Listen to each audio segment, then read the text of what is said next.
Hey guys, gonna do a first impressions video on this 757 vicar. It's a Benchmade, Shane Siebert design. One of the few that they do, like the Adamus or the Adamus, whatever. I don't fucking know. What else? The MPR, and then they had that kind of hidden deployment auto. Like a larger version of the MPR.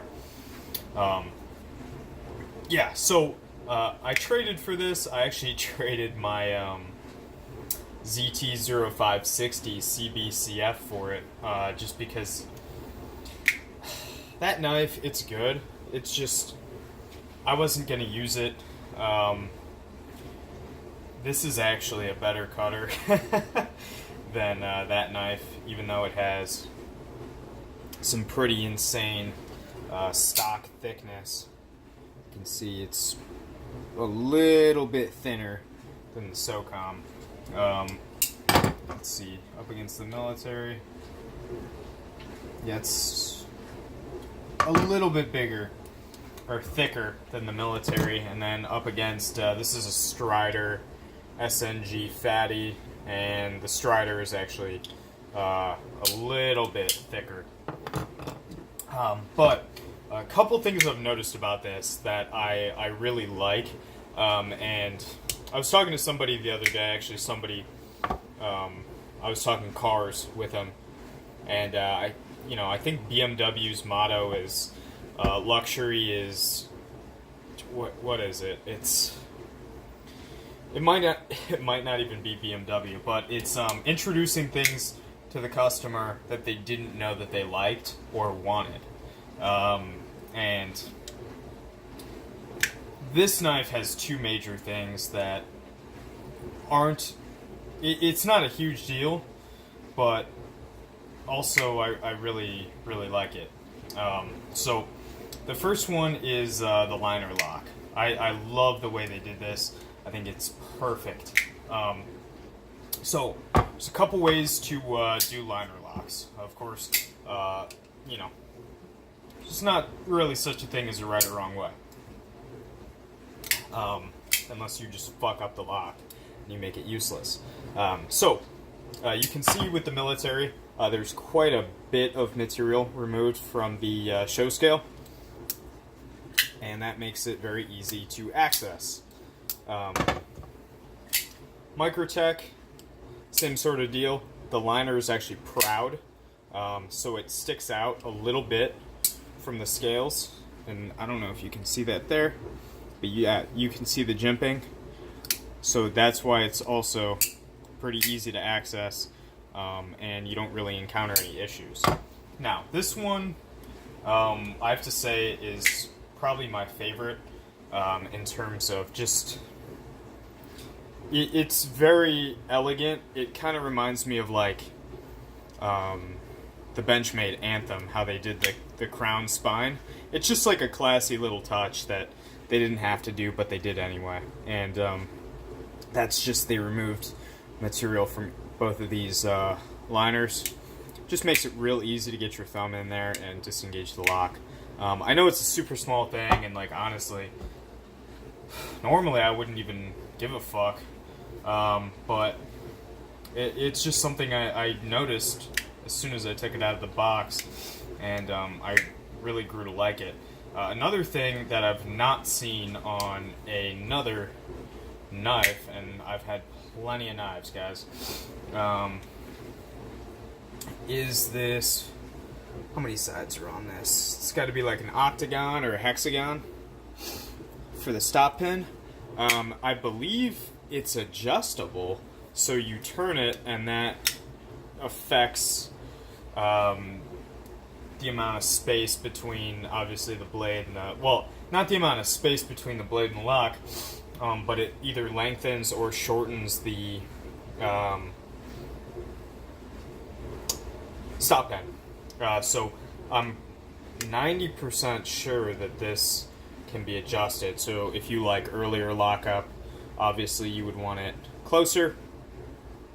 This, and if you like later lockup like I do, like this is perfect for me. right at 50%. That is ideal. That's how this one is. Maybe a little bit. I think this is probably about 40, and then the hinder. What's that? Probably about 30, 35. Between 30 and 50, like the Strider here. This guy's at like 5%, 10%, something like that. And I spine whacked the knife and it didn't fail. And there's also no play at all. So, I'm not worried about it. It's just... It's just a preference thing. That's honestly what it boils down to. These are aftermarket scales. The Rogue Bladeworks scales. Adds a lot of grip to the knife. Or a lot of... thickness, I guess. The original factory scales are just sort of flat black G10, this size, and then a little green piece right here. I mean, you guys can Google the knife and see what it looks like from the factory. But I think this is a tremendous step up. Even if it wasn't a carbon fiber scale, I think comfort-wise, it adds quite a bit to the knife. So getting to cutting performance, stuff like that, this knife does in fact cut better than the 0560 and most ZTs. Let's see, in terms of feeling, it actually gets pretty thin behind the edge. Here it kind of thickens up a little. There's actually a little hump right here. It reminds me of the Lion Spy, actually, which I sold. So yeah, I don't know. I don't mind that. It's whatever. What was I talking about? Yeah, so it's thinner than a Hinderer. It's not that this is a good reference, but it's about the same as like a Tilt. Let's see. I'd say maybe about the same as a military. It's a lot more abrupt of a grind than a military. Obviously, the military is a full flat, so it does, have a little bit more time to get to where it needs to go, if that makes any sense. But all in all, and I'm going to be doing like some cut test videos with this. So yeah, I think I'm going to start doing like rope, like a rope cut test, cardboard, and then wood, and just kind of, mix them all into one video. I'll speed up, the rope, because that takes a while, and then I'll probably speed up the cardboard too. Yeah, so getting back to it, I don't know if I touched on this already, but it is on PB washers, which I love. This knife is super smooth. It's not like a ball bearing smooth. It's kind of like a cloud of air smooth, which I've mentioned before on my channel. Kind of like this Hinderer XM18 is. It's on Teflon. It's not like a drop shut. I mean, I guess it kind of is, but it's less drop shutty than the SOCOM or the Tilt, and it feels flawless in terms of like there's no stick anywhere, there's no grittiness at all. Let's see, what are some things I don't like about this? I don't like the way it carries. It carries, I mean, so that much sticks out of the pocket. It's a fat chunk. It doesn't carry well. And then also, there's not a lot of pocket room. Is that gonna focus? There we go. Yeah, so not the biggest deal in the world, I guess, for a knife like this. I mean, I guess the Strider doesn't carry that well either. At least in my experience. This thing is smooth as fuck. Super duper smooth.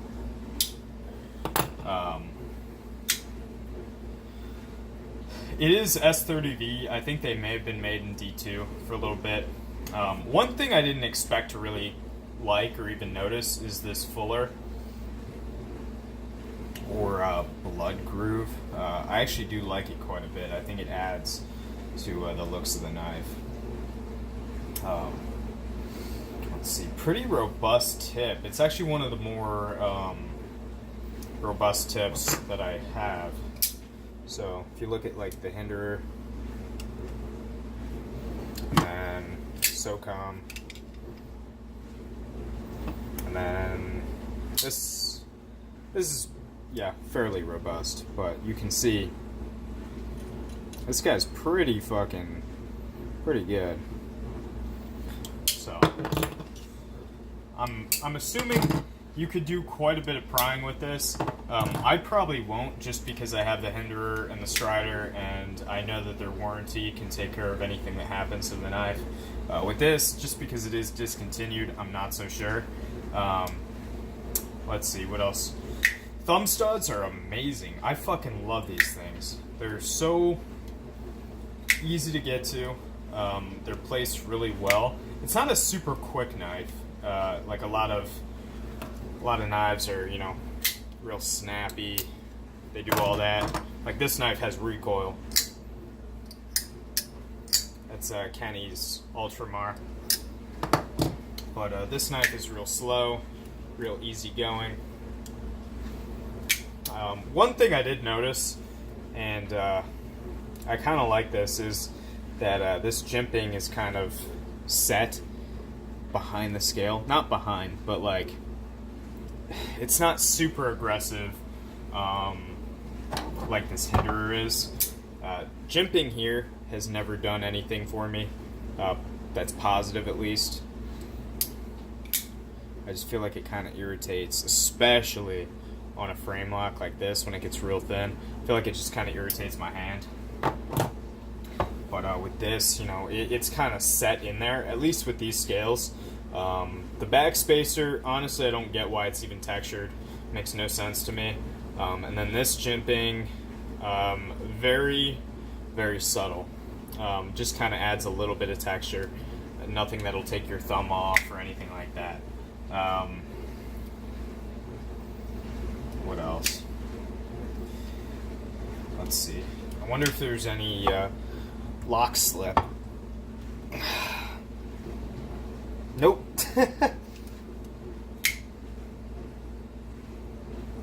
That's kind of nice.